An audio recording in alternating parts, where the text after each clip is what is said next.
안녕하십니까, 박사입니다. 미국의 대표적 워크 데모크래트로 메릴랜드주 하원 의원인 제이미 레스킨을 보면 미국이 왜 우크라이나를 이용해 러시아를 파괴하려는지 알 수 있습니다. 그는 소위 요즘 등장한 특이한 미국적 가치의 수호자입니다. 그는 우크라이나가 높은 수준의 관용을 보여준다.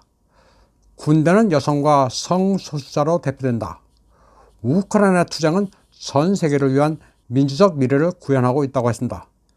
그리고 모스크바는 반페미니스트, 반동성애, 반트랜스젠더 증오의 세계 중심지라고 말했습니다. 때문에 우크라이나 승리는 역사의 명령이라고 규정했습니다.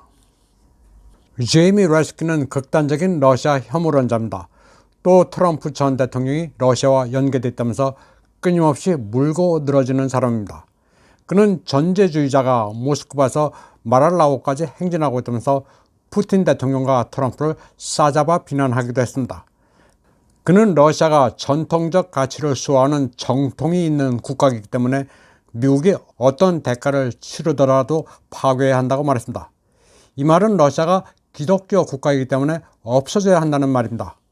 박스뉴스의 터커 칼슨도 이 점을 지적하면서 기가 막히다는 반응을 보이기도 했습니다.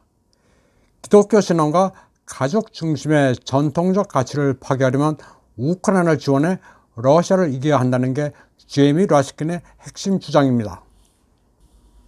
미국과 러시아는 완전히 가치관이 바뀌었습니다. 미국은 러시아가 버린 좌파 사상을 네오마크시즘으로 개량해 신주단지 모시듯 하고 있습니다. 반면에 러시아는 미국이 내다버린 기독교적 가치를 수호하면서 도덕의 전통을 소중하게 보존하고 있습니다. 미국에서는 메리 크리스마스라는 인사도 사라졌습니다. 메리 크리스마스라고 안 하고 해피 할리데이라고 합니다. 청교도 정신으로 건국한 미국은 더 이상 기독교 국가가 아닙니다. 천지가 개벽했습니다. 바다가 육지가 되고 육지가 바다로 변한 것과 같습니다. 미국은 종교적, 사상적으로 제정신이 아닙니다. 기독교 국가인 러시아를 무너뜨리는 게 정의라고 생각하는 게 미국 민주당의 워크입니다. 어떤 대가를 치르더라도 그런 러시아를 파괴하자는 제이미 레스킨에 대해 러시아 작가 드미트리 오레호프라는 이가 부즈길야드를 통해 강하게 비판했습니다. 그는 서구가 중독에서 그나마 숙주 상태로 전환하도록 도와야 한다고 말했습니다. 워크에 잔뜩 중독돼 제정신이 아니니 좀 정신을 차려야 한다는 겁니다. 그는 러시아를 파괴해야 한다는 그의 주장에 대해 이길 수 없는 상대에게 어처구니없는 소리를 한다고 일갈했습니다. 러시아를 죽이겠다고 달려드는 자와 평화나 우정을 논하는 것은 의미가 없다고 말했습니다. 그러면서 서구는 다극세계의 동등한 구성원이 될 수도 있으나 단순히 평화의 제스처로 그렇게 될 수 있다는 것은 순진한 생각이라고 했습니다. 드미트리는 현대 서구가 톱을 핥으면서 제 피맛에 취하는 개와 닮았다고 말했습니다. 그러면서 하버드 학생이었던 제이미 레스킨의 아들이 동성애자로 동물 권리운동을 하다 우울증으로 25세에 자살했다는 점도 거론했습니다. 제이미 레스킨이 PC를 신봉하다 자식까지 잃었다는 점을 강조했습니다. 드미트리는 미국과 서구인들이 톱날을 핥고 있는 개가 되지 않도록 그들 앞에 자신을 바라볼 수 있도록 거울을 놓아야 한다고 말했습니다. 그래서 그들이 처한 비참한 상태를 알게 하는 게 중요하다고 그는 말했습니다. 드미트리 오레호프는 지금 서구가 구소련 말기와 닮았다고 말하고 있습니다.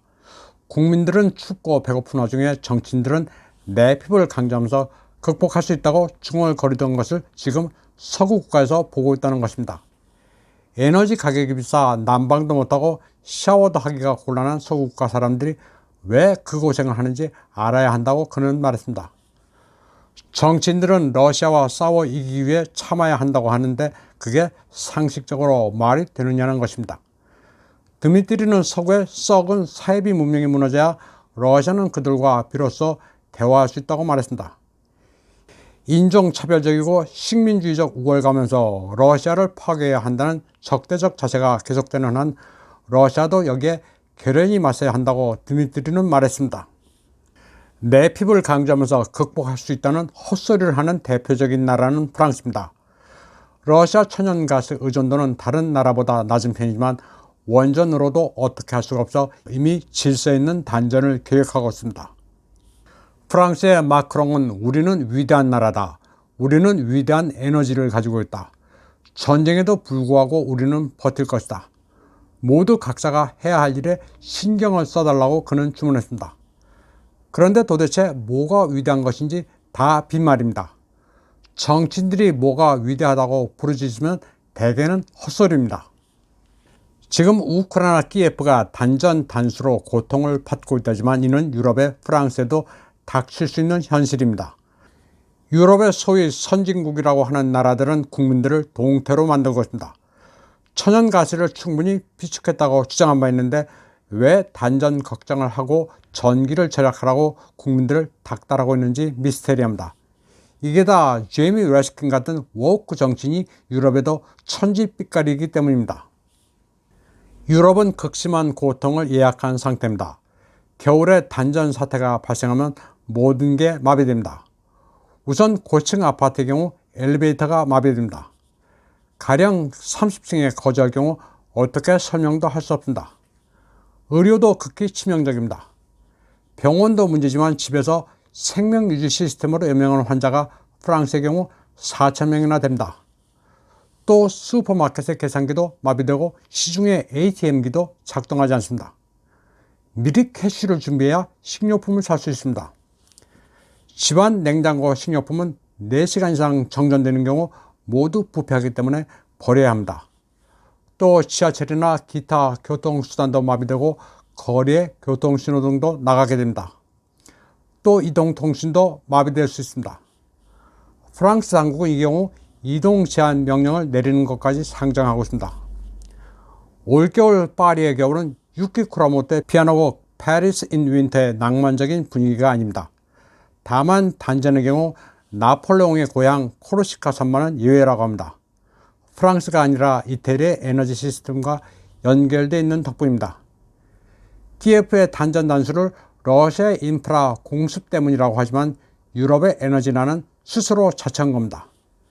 그들이 만든 러시아 혐오가 불러온 워크, PC의 역습입니다. 또 자유시장 경제 원칙을 거스르며 공급자에게 제재를 한다느니 가격을 정해주겠다느니 하는 황당한 짓을 한 결과이기도 합니다. 유럽은 전체주의로 가고 있습니다. 절대 자유민주주의 국가들이 아닙니다. 공유할 만한 가치는 다 사라졌습니다. 그리고 이들은 지금 거짓골이 됐습니다. 민생은 물론이고 하이브리드 전에서도 철저히 패배하고 있습니다. 망하는 쪽에는 절대로 줄을 서면 안 됩니다. 이번 방송은 여기까지 하겠습니다. 시청해주신 여러분 감사합니다.